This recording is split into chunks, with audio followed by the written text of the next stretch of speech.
Lecture number 3 अमाइन्सच्या lecture number 3 मध्ये आज आपण preparation of amines by ammonolysis of alkyl halides reduction of nitro compound हे 3 point बघणार आहोत.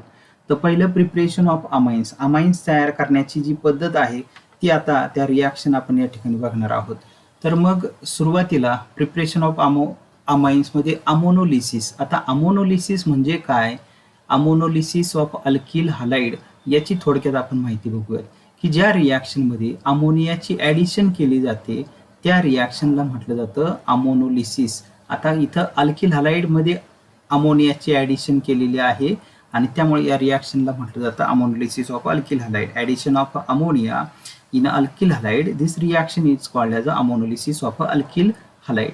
मग आता आपण इथं अल्किल हॅलाइड जे घेतलेलं आहे CH3CH2I या कंपाऊंडचं नाव आहे इथिल आयोडाईड. यामध्ये ammonia alcoholic excess of ammonia आपल्या त्याच्यासोबत रिॲक्शन करायची, हीट करायचं.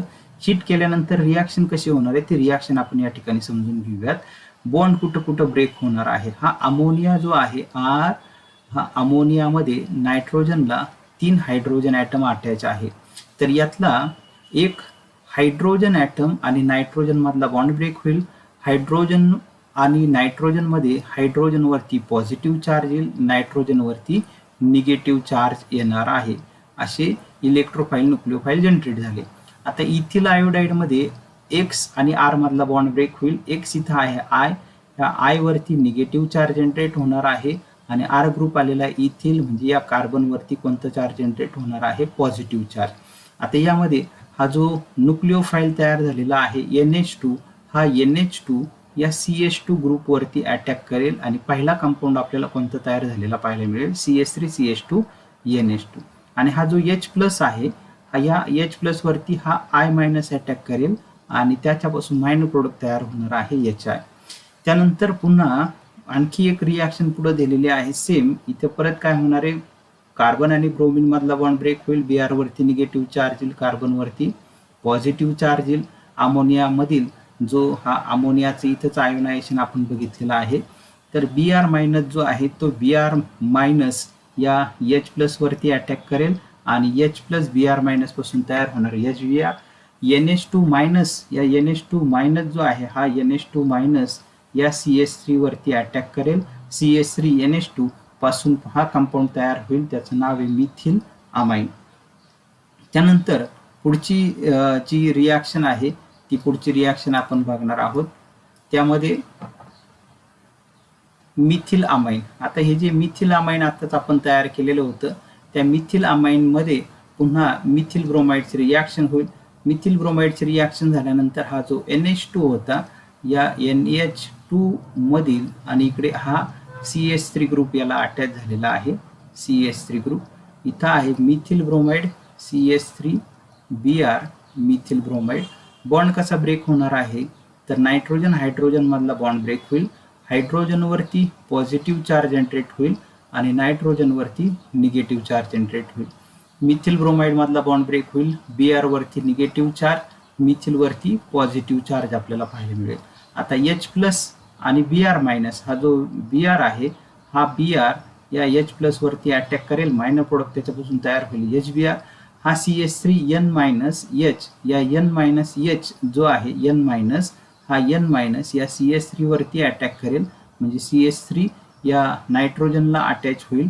म्हणजे असे नायट्रोजनला किती CH3 ग्रुप अटॅच झाले तर हा आधीचं एक CH3NH आणि हा एक CH3, 2 CH3 म्हणजे त्या कंपाऊंडचं स्ट्रक्चर कसं असणार आहे, हा नायट्रोजन त्याला ऑलरेडी हा CH3 ग्रुप अटॅच आहे, एक हायड्रोजन अटॅच आहे आणि आणखी एक CH3 ग्रुप अटॅच झाला आणि म्हणून या कंपाऊंडचं नाव आपल्याला पाहायला मिळतंय डायमिथिल अमाइन. हे 2 मिथाइल ग्रुप इथं आपल्याला पाहायला मिळत आहे CH3-2NH आणि हा HBr. पुन्हा डायमिथिल अमाइन जो आहे तो पुढच्या रिॲक्शन मध्ये आपल्याला पाहायला मिळतोय.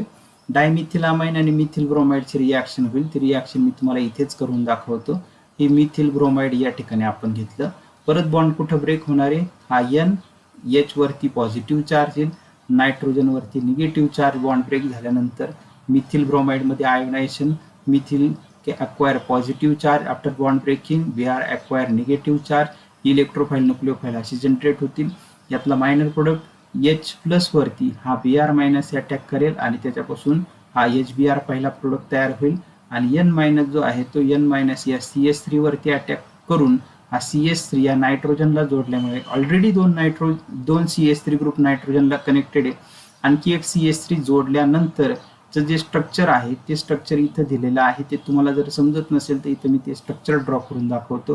हा नायट्रोजन ॲटम, या नायट्रोजनला ऑलरेडी हे दोन CH3 ग्रुप अटॅच झालेले आहे आणि आणखी हा एक CH3 ग्रुप अटॅच झाल्यामुळं नायट्रोजनला 3 CH3 ग्रुप अटॅच झालेले पाहायला मिळतात. म्हणून कंपाऊंडचं नाव तयार झालं ट्रायमिथिल अमाइन आणि मायनर प्रोडक्ट हा HBr.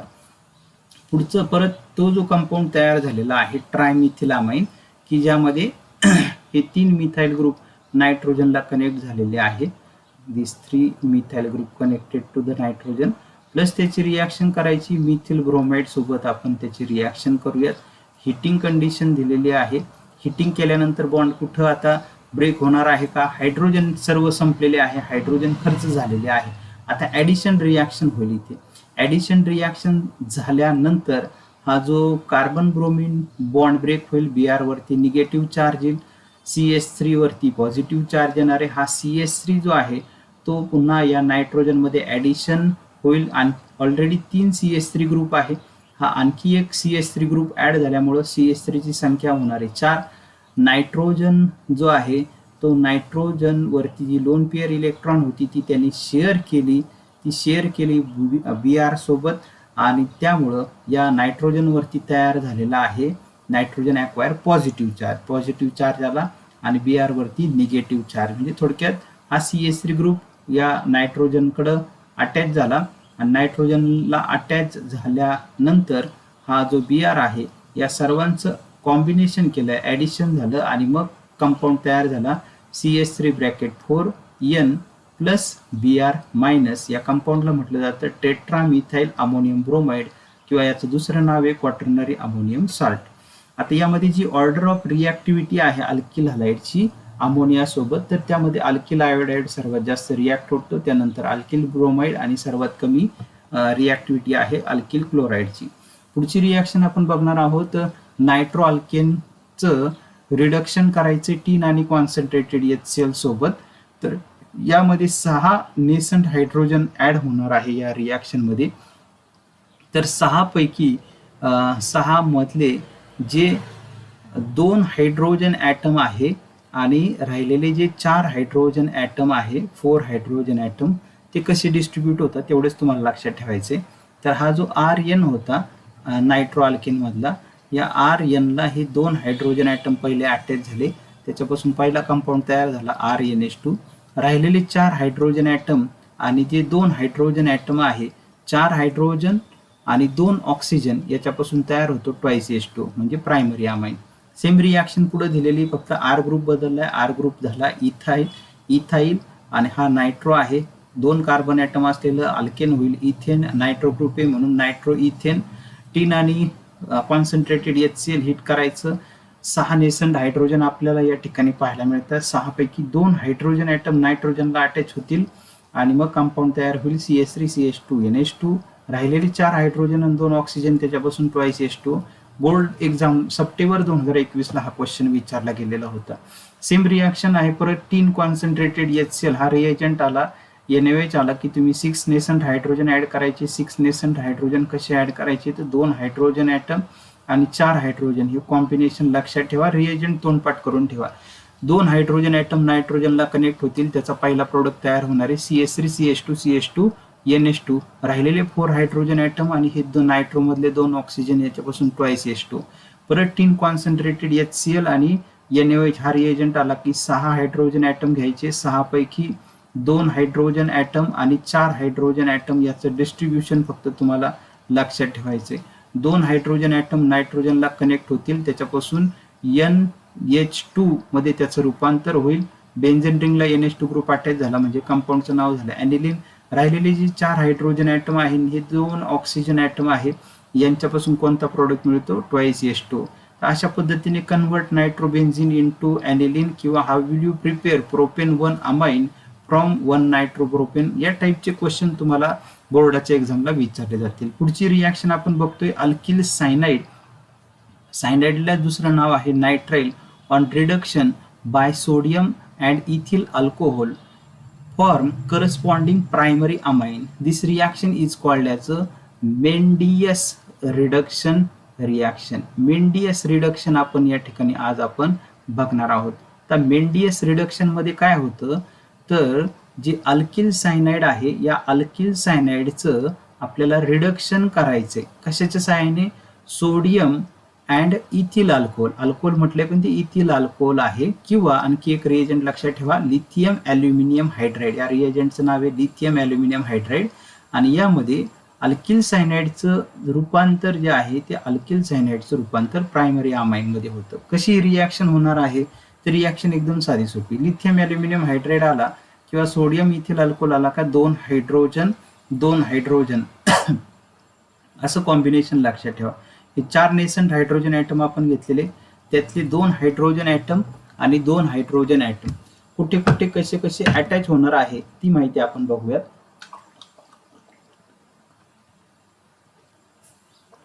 तर यातले 2 हायड्रोजन ॲटम हे कार्बनला अटॅच होतील आणि 2 हायड्रोजन ॲटम नायट्रोजनला जेव्हा अटॅच होतील तर सी आणि ट्रिपल बॉन्डचं कन्व्हर्जन जे आहे ते आपल्याला सिंगल बॉन्ड मध्ये झालेलं पाहायला मिळेल आणि मग कंपाऊंड तयार होणार आहे RCH2 NH2 primary amine. Same पुढं कंपाऊंड जे दिलेलं आहे प्रोपिओनायट्राइल त्याला म्हटलं जातं प्रोपेन नायट्राइल. 4 नेसंट हायड्रोजन केव्हा येणार आहे? जेव्हा सोडियम इथेनॉल किंवा लिथियम ॲल्युमिनियम हायड्राइड येईल. 2 हायड्रोजन 2 पैकी हे 2 हायड्रोजन कार्बनला 2 हायड्रोजन नायट्रोजनला. ट्रिपल बॉन्डचं जे कन्व्हर्जन आहे ते ट्रिपल बॉन्डचं कन्व्हर्जन लक्षात ठेवायचं सिंगल बॉन्ड मध्ये होणार आहे. एवढं कन्व्हर्जन तुम्हाला लक्षात ठेवावे लागेल आणि मग कंपाऊंडचं नाव आपल्याला पाहायला मिळतं एन प्रोपिल अमाइन किंवा प्रोपेन 1 अमाइन. पुढची रिॲक्शन आहे परत रिएजंट तुम्हाला लक्षात ठेवायचा sodium ethyl alcohol lithium aluminium hydride आला. आता ही रिॲक्शन बोर्डाच्या एक्झामला सप्टेंबर 2021 ला विचारलेली होती. हे रिएजंट आले की 4 हायड्रोजन ॲटम घ्यायचे. 4 हायड्रोजन पैकी 2 हायड्रोजन त्यातले 2 हायड्रोजन पहिले कार्बनला कनेक्ट करायचे. 2 हायड्रोजन नायट्रोजनला ट्रिपल बॉन्डचं रूपांतर सिंगल बॉन्ड मध्ये करून घ्यायचं आणि मग कंपाऊंड तुम्हाला पाहायला मिळणार आहे CH3 CH2 single bond NH2 हा कंपाऊंड तयार होणार आहे. याचं नाव झालं इथिल अमाइन किंवा इथेन अमाइन असे कॉमन नेम IUPAC नावं लक्षात ठेवा.